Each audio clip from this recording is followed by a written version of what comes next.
Chapter 1, Part 2. He could not see her face to make certain, but it seemed not impossible that she was crying. Lawrence scratched his head, unsure of what to say. He looked helplessly at her slender shoulders and wolf ears. Perhaps this was how a real god acted, now full of bluster and bravado, now wielding a sharp wit, now showing a childish temper. Lawrence was at a loss at how to treat the girl now. Nevertheless, he couldn't very well remain silent, so he took a new approach. In any case, setting aside the question of whether or not that's all true, you think me a liar? Snapped Holo at his preamble. He faltered, but Holo seemed to realize that she herself was being too emotional. She stopped, abashed, and muttered a quick, "Sorry," before burying her head in the furs again. "I understand your resentment, but where do you plan to go, having left the village?" She did not answer immediately, but Lawrence saw her ears prick at his question, so he waited patiently. She had just delivered a significant confession, and Lawrence expected that she simply couldn't face anyone for a moment. At length, Holo guiltily looked into the corner of the wagon bed, confirming Lawrence's suspicions. "I wish to return north," she said flatly. "North?" Holo nodded, turning her gaze up and off into the distance. Lawrence didn't have to follow it to know where she was looking. True north. "My birthplace, the forest of Yuitsu. So many years have passed that I can no longer count them. I wish to return home." The word birthplace left Lawrence momentarily shocked, and he looked at Holo's profile.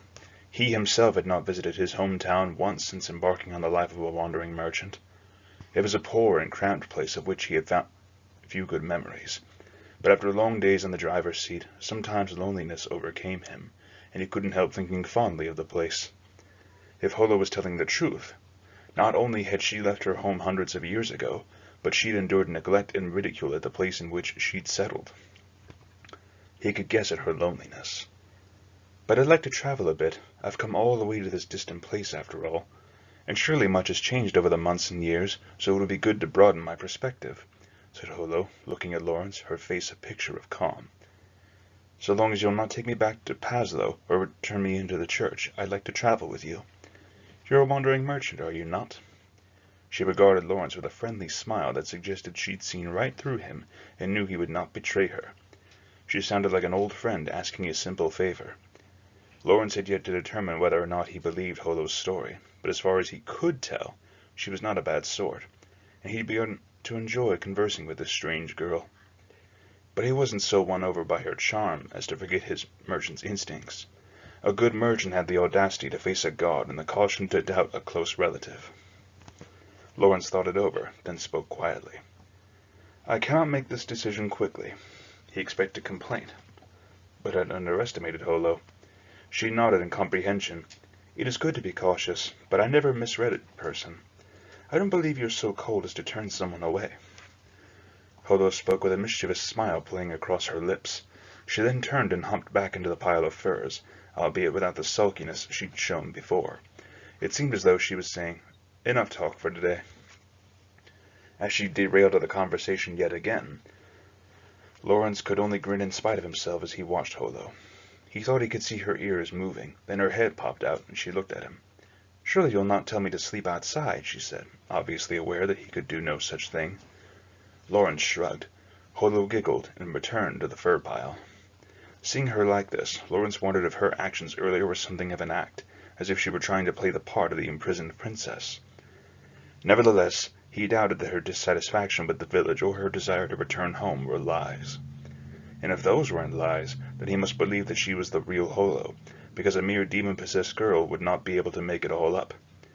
Lawrence sighed as he realized that more thought would not yield any new answers. He decided to go to sleep and leave further ruminations for the morrow.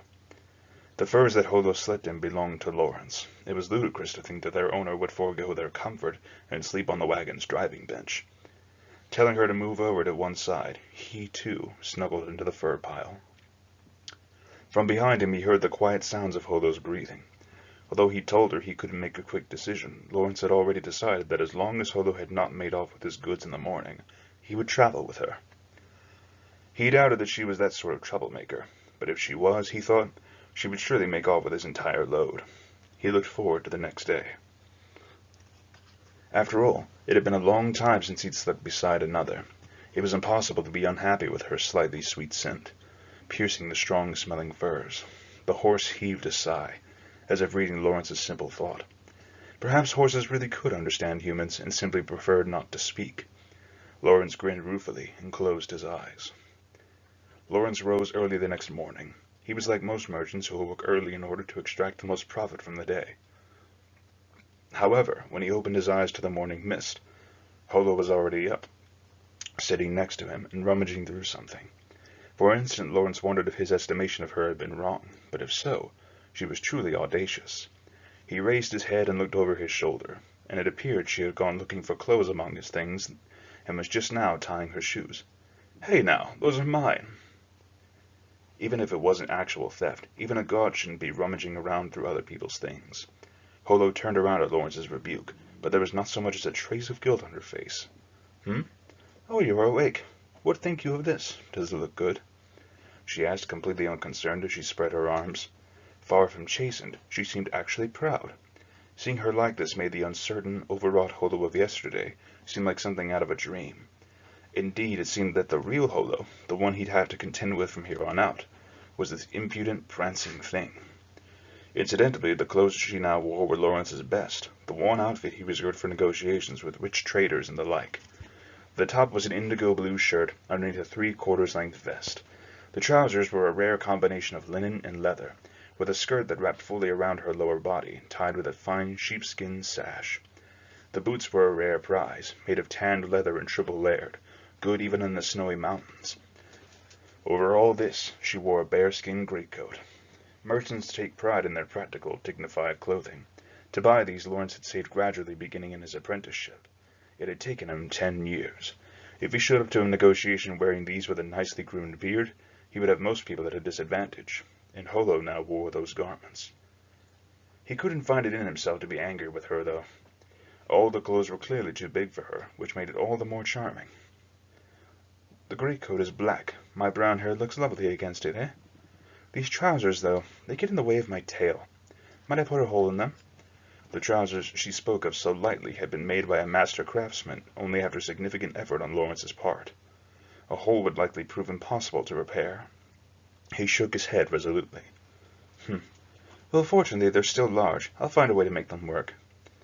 Holo seemed not to harbor the faintest concern that she would be asked to take the clothes off. Lawrence didn't think she was likely to run away while wearing them, but nevertheless he rose and regarded her. If she were to go to a city and sell them, they would fetch a tidy amount of gold.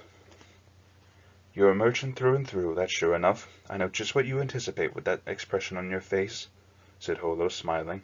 She jumped lightly down from the wagon. Her movement was so unassuming and natural that he had no reaction.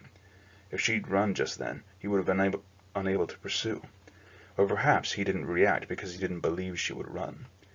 "I'll not run. If that had been my aim, I'd have long gone since."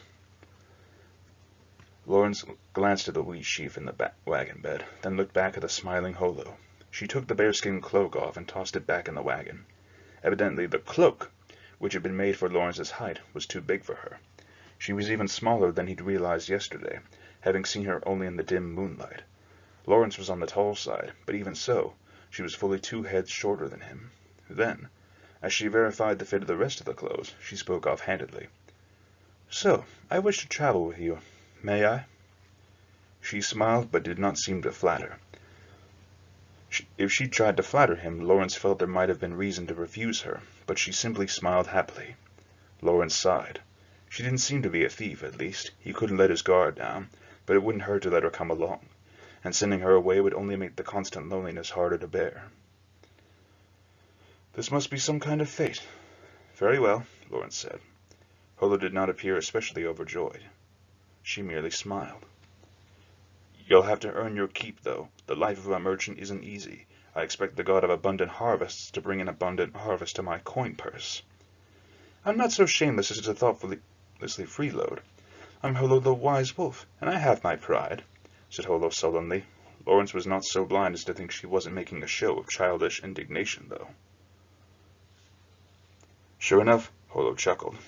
"Though this proud wolf made a bit of a spectacle of herself yesterday," she said self-deprecatingly.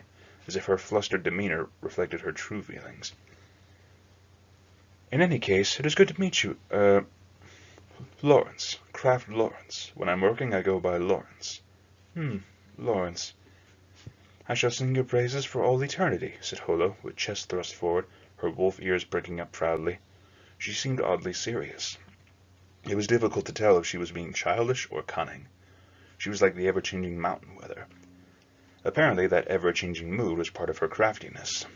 Lawrence hastily revised his opinion and offered his hand from the wagon bed. It was the proof that he truly acknowledged her presence as a companion. Holo smiled and took his hand. Her hand was small and warm. At any rate, it will soon rain. We should make haste. What? You should have said so sooner, exclaimed Lawrence, loudly enough to startle the horse. The previous night hadn't brought so much as a hint of rain, but looking up at the sky he could indeed see clouds beginning to gather. Holo chuckled at him as he hurriedly made preparations to depart. She scampered on board the wagon, and it was obvious enough from the ease with which she rearranged the slipped-in furs that she would be more handy than some fresh-faced apprentice child. The river is in a foul temper. 'Twill be best to cross a short distance from here. After Lawrence roused the horse, collected the bucket, and took the reins in hand, Holo joined him in the driver's seat. It was too big for one person, but slightly too small for two. But to ward off the chill, too small was just right. With the neigh of a horse, the pair's strange travels had begun.